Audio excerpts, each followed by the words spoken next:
Sobre as urgências pediátricas, né? Lembrando que criança, devemos tomar um cuidado maior com elas e estar preparado para os acontecidos, né? Falaremos um pouquinho sobre corte, né? Criança é muito comum, é muito fácil elas apresentarem algum tipo de corte por questão de queda, né? Se chocar com algum móveis dentro de casa. E essas lesões, esses cortes podem ser, em algumas circunstâncias, profundo, né? O que nós temos que deixar, assim, ficar atento a essas questões é quando tiver algum tipo de ferimento, e se for um ferimento aberto que necessite de ponto, essa criança não pode passar mais de 6 horas, né, sem ir a um pronto-socorro para realizar o procedimento de sutura, porque após esse período os médicos já não realizam mais a sutura com o risco de contaminação e infecção, né? Então, o ideal é realizou um corte, nós vamos fazer o que nós temos que fazer? Lavar o local com água, vamos comprimir direitinho, colocar alguma gases estéreo, né, para poder fazer o estancamento desse sangramento. Vamos avaliar a área e ver se há uma necessidade de sutura. Se for um corte profundo, que vocês têm uma avaliação que necessita de sutura, encaminhar-se para o pronto-socorro para realizar o procedimento. Temos também pacientes com queimaduras, acontece muito, crianças, né, que estão propensas a queimaduras são aquelas que estão mais dentro do ambiente doméstico e que ficam brincando com algum meios que contenha focos, né? O que a gente relata nesse caso é prestar atenção de que forma vamos prevenir essas crianças, né? Uma das providências que a gente tem que é isolar a vítima, né, do que causou esse acidente e em seguida lavar com água corrente, mas lembrando-se que só vamos lavar com água corrente vai depender muito da área que foi queimada e que tipo de produto essa criança se queimou, né? Não podemos deixar. Então, se a queimadura ocorreu por exposição de um agente químico, né, nesse caso, nós temos que remover essas roupas para evitar o quê? Que o produto continue permanecendo ali em contato com a pele, né? Não vamos colocar uma água muito fria, né? Nem gelo, nem sabão, nada que tenha produto químico, onde está nessa questão dessa área que está lesada, tá? Que está machucada. Vamos proteger, né, com compressa estéreo. E se surgir bolhas, lembre-se que nós falamos da outra vez, bolhas não se estouram, né? Não se rompe essas bolhas. Vamos deixar ela nesse processo e deixar com que ela se rompa sozinha, né? Vamos sempre deixar a região desse corpo mais elevada, né? O local que está lesionado, deixar mais elevado do que o resto do corpo, para que evite com que ela sinta a dor, né? E podemos sim administrar algum tipo de analgésico para aliviar ou encaminhar essas crianças para o pronto-socorro e esperar uma conduta médica para ver a forma correta que ele vai agir, tá? Então, criança acontece muito por eles serem pessoinhas curiosas, então a mãe deixa alguma panela no fogo, a criança vai, se pendura e acaba despejando o líquido em cima de si mesmo. Então a indicação que nós temos é quando for colocar algo no fogo, deixar sempre nas bocas de trás, né? E os cabos das panelas sempre virada para dentro do fogão e nunca para fora, evitando com que fique fácil elas cometerem esse tipo de acidente. Questão de intoxicação, nós temos que lembrar que criança com um piscar de olhos consegue cegar os pais, né? Então nós temos que tentar o quê? Sempre deixar os produtos, né, perigosos fora do seu alcance, né? Porque é dessa forma que acontecem as intoxicações com os produtos os líquidos que elas utilizam, né? Não vamos administrar nenhum tipo de líquido, né? Principalmente se essa criança vir apresentar algum tipo de sonolência ou inconsciência, né? Que dependendo do que ela tomou, ela não vai estar no seu estado normal, né? E uma outra coisa que os pais fazem muito é fazer com que a criança provoque o vômito, né, para conseguir ingerir. Em alguns casos não é legal, porque no momento vocês não vão saber qual foi o tipo de produto que a criança ingeriu. Então, essa provocação de vômito piora muito mais a situação, né? E sempre observe se essa criança vai estar respirando, né? Se ela apresenta algum sinal diferenciado, né? Então, o ideal é deixe em ambientes altos, né? E aqueles ambientes altos onde, mesmo se eles quiserem colocar uma cadeira ou algo, eles não consigam alcançar. Traumatismo de crânio em criança acontece por motivo das quedas, né? Eles apresentam bastante esses sintomas, né? E o que pode ocasionar lesões anatômicas e comprometimento do couro cabeludo. O que nós vamos observar? Se se essa área tem algum tipo de sequela, se tem alguma fratura, se tem alguma dor, se tem sensibilidade, se tem alteração no couro, no couro craniano, né? E aí, esse traumatismo pode afetar tanto o crânio, como as meninges, como a parte do encéfalo, tá?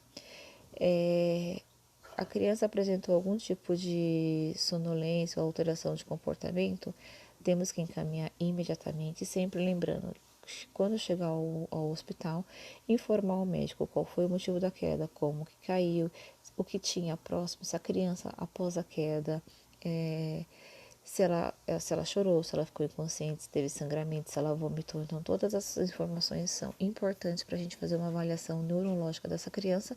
E nesse caso, a gente vai solicitar alguns tipos de exame, vamos fazer um raio-x de crânio, vamos fazer uma tomografia, né? E vamos solicitar uma avaliação do neuro, dependendo do que der no laudo desses exames, né? Criança também apresenta muito sangramento nasal, mas isso lembrando que é uma hemorragia comum, né? Que dura rapidinho, às vezes por um ar muito seco, não terem tanta não está tão lubrificado e umedecida a área nasal, então essas crianças acabam tendo esse tipo de alterações. Ou se não, uma sensibilidade mesmo dos vasos sanguíneos dos narizes, tá? O que a gente escutava muitas pessoas, os pais fazerem? Começou um sangramento nasal, levanta a cabeça.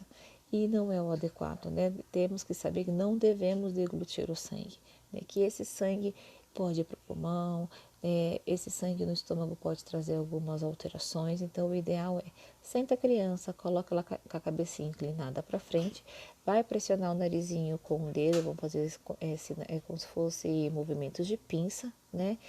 E vamos estancar esse sanguinho.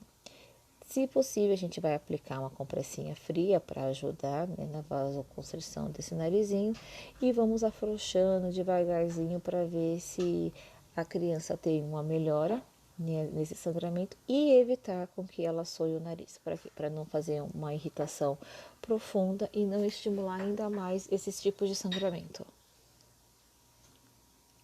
Um outro fato que acontece com as crianças são convulsões, que é um transtorno neurológico, como já tínhamos dito na aula passada, né? E em alguns casos acontece de forma inesperada. Às vezes tem crianças que têm têm convulsão relacionada à febre, tem crianças que têm alterações sempre ali nos primeiros meses de vida, né? E essa criança continua com essa crise até o 5º ano de vida, mais ou menos. Mas o que a gente vê que acontece mais é na faixa etária de 2 anos de idade. Então, pode ser por febre, pode ser uma convulsão medicamentosa, pode ser uma convulsão por emoção.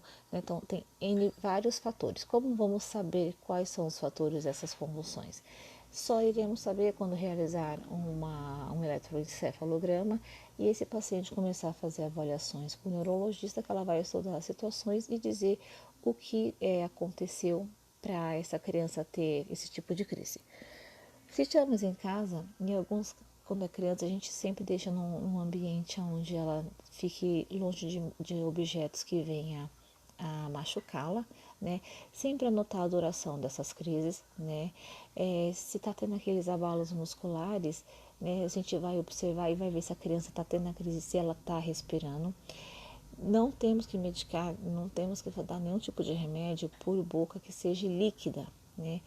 E assim, é muito importante que assim que a criança comece a voltar à consciência, né, que a gente incentive elas a dizerem alguma coisa, né? Aquelas crianças menores que não falam, a gente vai estimular com o choro ou com algum tipo de reação para mostrar para a gente que está tudo bem.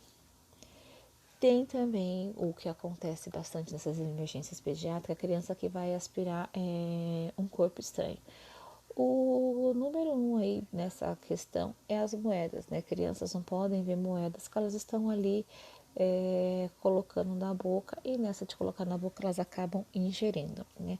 Brinquedos minúsculos também elas acabam utilizando. Então, nesse caso, não devemos fazer com que a criança provoque o vômito, né? Nós temos que observar o que ela ingeriu, era pequeno, era plástico, era pontiagudo, para ver se não tem nenhum tipo de perfuração interna. E sempre observar se esses objetos vão sair nas fezes sem causar nenhum transtorno, nenhuma alteração, né? Alguns objetos são perigosos, como vidro, bateria, então a gente tem que sempre prestar atenção no que essa criança está ingerindo, tá?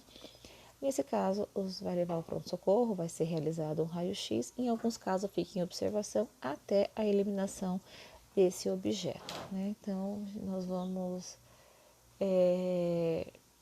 ter que ter uma visão, um olhar, né, mais atento. Os pais ficam muito preocupados, e a questão da moeda de objeto é ela ficar parada ali na questão da traqueia, né, evitando a parte do processo respiratório, e essa criança ter alguma parada respiratória por motivo desse objeto que está obstruindo o canal. Uma coisa muito importante que eu quero que vocês entendam, né? Devemos prevenir essas crianças de todos esses meios que elas possam vir se acidentar, né? Questão de corte é algo que temos que tomar cuidado, mas a gente pode evitar, né? Queimadura, sempre tomar cuidado nos fogões, né? Fogos, acontece muito também em épocas festivas, como Natal, Ano Novo, não deixar próximo. Os produtos de limpeza, sempre deixar em ambientes mais altos. Lembrando que além disso nós temos também por medicamento, né? Criança é muito curiosa, acaba pegando medicamento e se intoxicando com as medicações, né? Às vezes a gente acha que é uma medicação simples, mas para uma criança é muito complicado. E quando acontecer algo de ser uma intoxicação medicamentosa, lembrar-se sempre de levar, né, a criança e o que ela acabou ingerindo, porque ela sempre deixa umas cartelinhas próximas a elas até o hospital, porque aí vão ser feitos uns exames toxicológicos e é avaliado, e os médicos acabam mandando para um instituto de pesquisa de intoxicação, onde eles acabam fazendo uma investigação e ver a forma correta de como agir e tratar essas crianças, né? A convulsão é algo que muitas das vezes é causada por febre, né? Aspiração de corpo estranho, sabemos que criança é curiosa e qualquer objeto pequeno e minúsculo elas podem estar colocando na boca. Então, a intenção, né, a prevenção é deixar essas crianças longe desses objetos.